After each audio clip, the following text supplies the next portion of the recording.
Здравствуйте, Альберт Никандрович. Прошла 22-я сессия Якутской городской думы, где в первом чтении рассматривался и бюджет городского округа город Якутск. Такое ощущение, что окружная администрация настроена весьма пессимистично. Сессии Якутской городской думы предшествует кропотливая работа в постоянных комиссиях по разным сферам жизни города.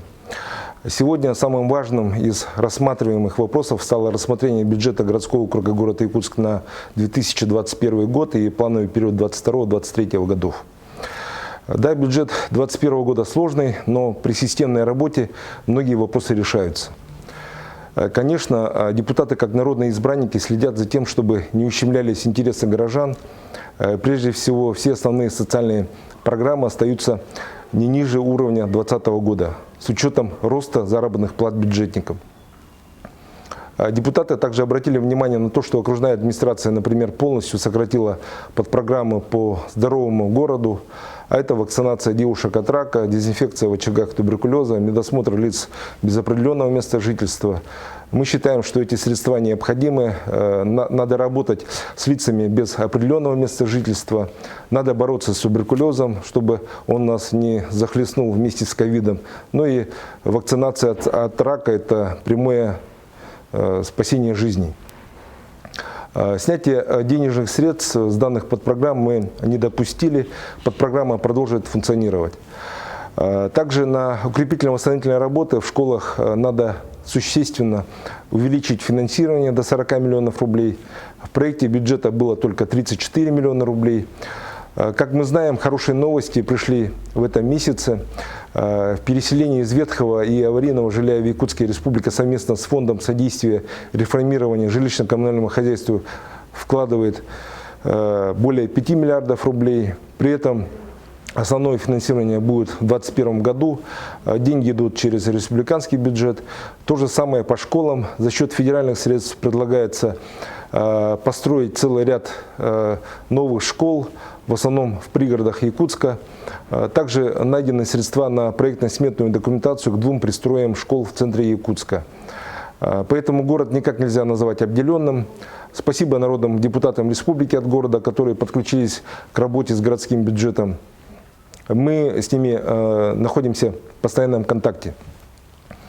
Сейчас начинается работа над бюджетом города в режиме второго чтения.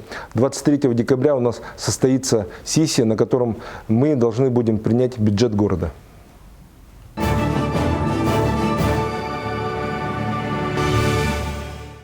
Альберт Никандрович, что вы можете сказать о возможной продаже здания мэрии? О возможной продаже здания мэрии, думаю, горожане уже разобрались в данном вопросе.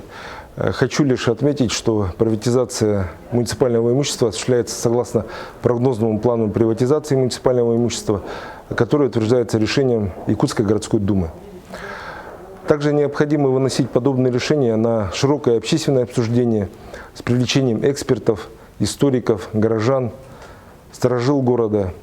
Отмечу, что мнение депутатов Якутской городской думы, представляющих интересы своих избирателей и горожан, никто не спрашивал. Никаких обращений в городскую думу от окружной администрации ни письменных, ни устных не поступало. Считаю такую позицию неверной. Сколько будет стоить переезд и строительство нового здания со всеми структурами мэрии, не ясно. Даже если представить, что здание будет продаваться, то в период кризиса, экономической стагнации, вызванной пандемией, рыночная стоимость недвижимости падает. Как мы можем выставлять на продажу то, что спустя некоторое время может стоить или можно продать в 2 раза дороже?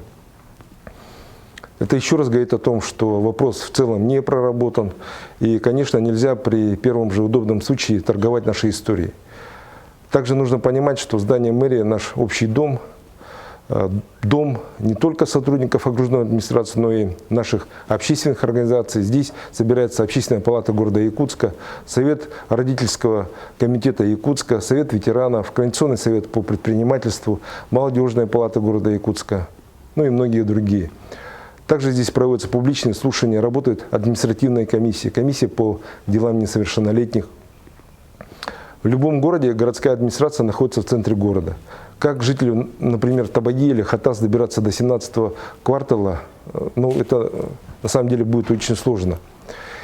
Еще раз хочу заметить, что горожане должны принимать решения по таким важным вопросам. При этом вопрос должен быть просчитан, обдуман и только потом опубликован для принятия общего решения.